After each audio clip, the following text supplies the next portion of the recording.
السلام عليكم. لا تنسوا الاعجاب بالفيديو والاشتراك في القناة تشجيعا لنا لنستمر بنشر المزيد إن شاء الله.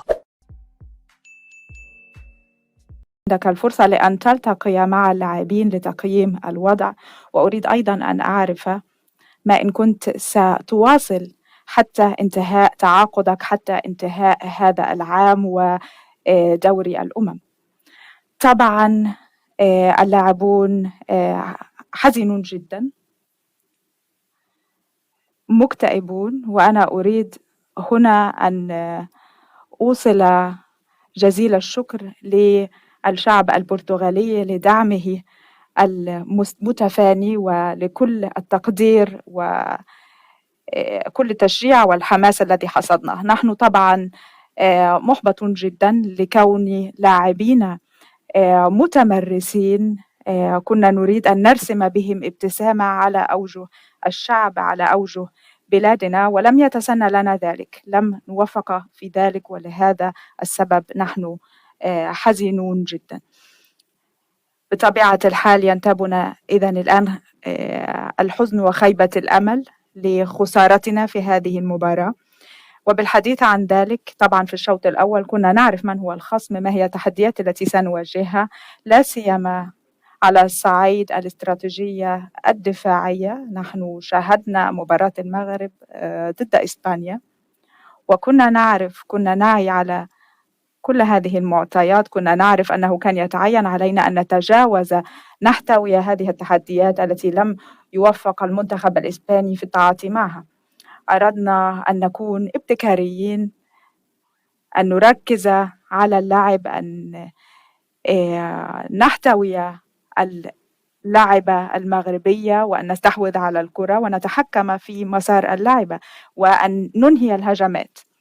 الحقيقة هنا هي أننا في بداية المباراة كنا بخلف الملعب، تحركنا الكرة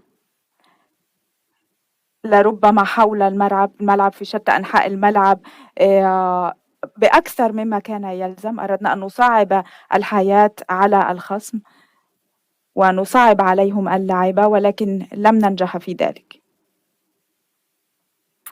ومن الجلي طبعا أنه يتعين علينا أن نشيد ونثني على المنتخب المغربي، على نظيرنا المغربي. طبعا حاولنا أن نخلق الفرص المختلفة، عندما ركل برونو الكرة، عندما سدد نحو المرمى واصطدمت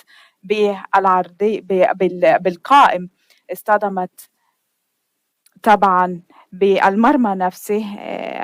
لم نكن موفقين في ذلك. أنا حاولت أن أهدئ اللاعبين، أطلب منهم أن يتحلوا بالصبر والعزيمة والمثابرة، وأن ندخل بهذا الروح الشوط الثاني. وأعتقد أننا شرعنا في الشوط الثاني بطريقة لا بأس بها، حسنا الأداء، أردنا أن يكون هناك حركية أكثر، وتيرة أعلى، ضغط أكبر لكي نخترق خط الدفاع.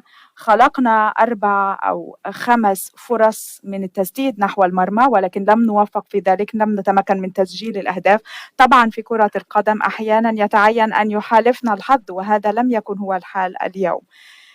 كما رأيتم لربما في المباراة السابقة كنا قد أحرزنا هدفا رائعا جدا يعني في زاوية المرمى نفسه، وهذه يعني الأمور، مثل هذه الحظوظ لم تنتابنا، لم تكن من نصيبنا في هذه المرة. وفي الوقت الإضافي، الوقت بدل الضائع، كنا نرى أن اللاعبين كانوا متوترين، أرادوا أن يلعبوا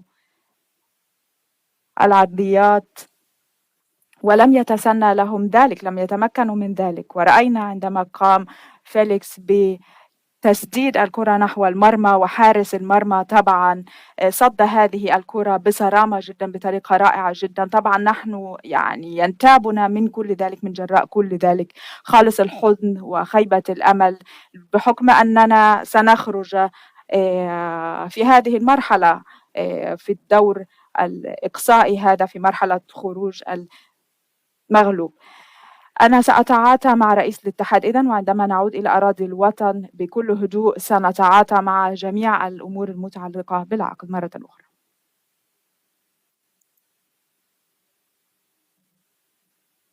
مساء الخير بيدروس نيفيس دي سوسا.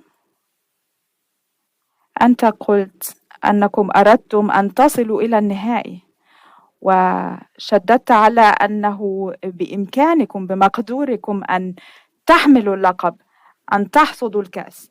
هل تعتقد إذن أن المنتخب فشل في تحقيق ذلك؟ وعلى ما يبدو هذا هو ما حصل. وعندما تتحدث مع رئيس الاتحاد هل ستقدم استقالتك؟ حسنا، كما قلت نحن تعاطينا في هذه المسألة مع الرئيس، ومنذ عام 2014 نحن كنا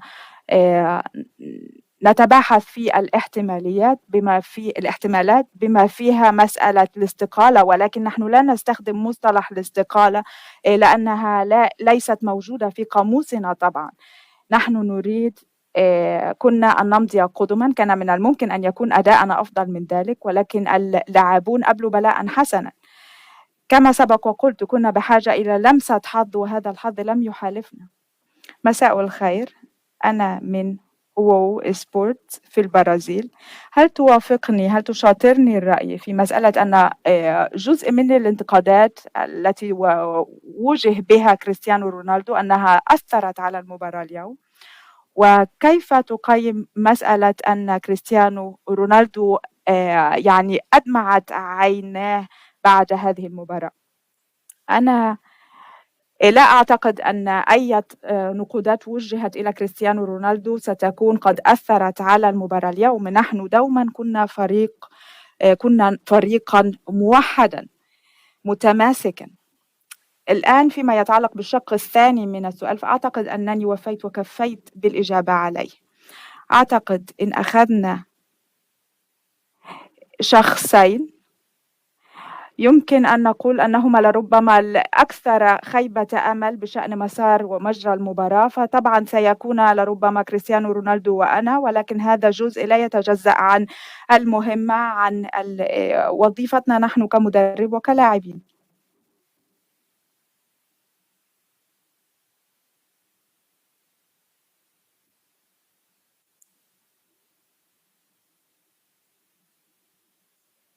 رحموني مدير موقع ماتش بريس بالمغرب.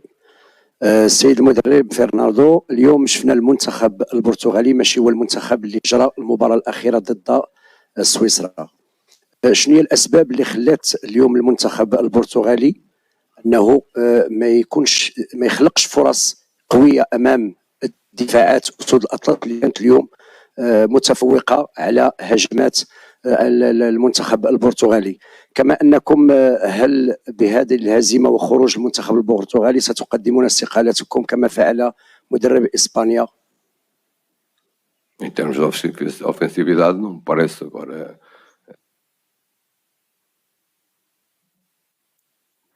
طبعا يتعين علينا أن نشيد بأداء المنتخب المغربي لكونهم كانوا هجوميين، كانوا شرسين في اللعب، ضغطوا علينا كثيرا. يتعين علينا أن نشيد بجدارتهم إذن في اللعب.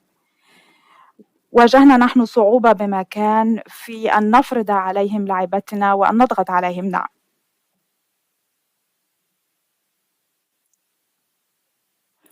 بيبي وروبن دياس لاعبان اشتكيا بشأن الطريقة والأداء للمنتخب المغربي.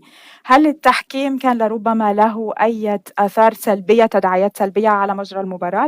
لا أعتقد ذلك. لربما كان من الممكن أن يعطى هذا الفاول أو ذاك لهذا اللاعب أو ذاك، ولكن بالحديث العام لا أعتقد أننا يعني يمكن أن نلوم هنا التحكيم. كان من الممكن أن نبلي نحن بلاء أفضل من ذلك ولم يتسنى لنا ذلك. يعني فبالتالي ليس هناك أي جدوى من أن نضع اللوم على حكم المباراة في مسألة مثلا وضعية جزاء، وضعية بينالتي أو وضعية فاول.